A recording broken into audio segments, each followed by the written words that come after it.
So so I'm here interviewing Finbar Markey from Dundalk, and we're here at the protest organised by Dundalk Says No. And I'd just like to ask you, you made a very good speech there, and I was wondering what are the points particularly you wanted to get across? The key points that I wanted to get across today was, first of all, we are not a far-right, violent, racist grouping.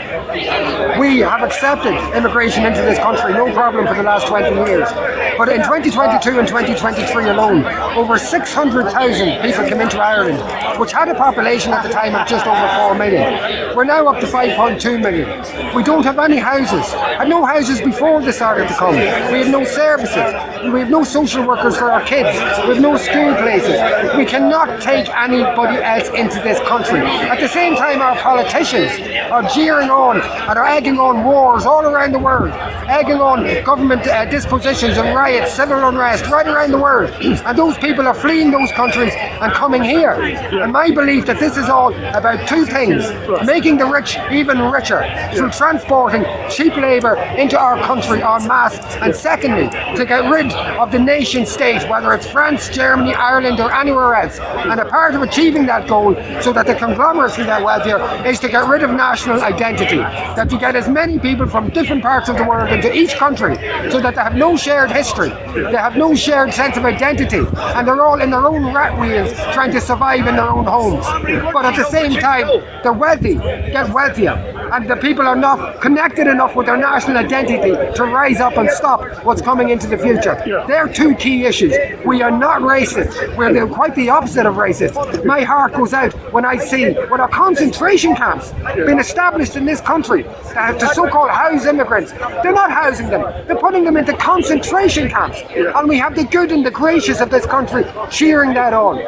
Common sense must prevail. Ireland is full, and this town, Dundalk, is full. Nothing to do with racism, to do with capacity. Oh, okay, so do you think this kind of movement is growing or contracting? Oh, it's growing. It's growing. Over the last week, since our last demo, I was contacted by, you might call them the lower middle classes, working in offices, working in the council, in the government departments, telling me that they're 100% behind us, they see the problem, but they're afraid to come out in case they lose their job.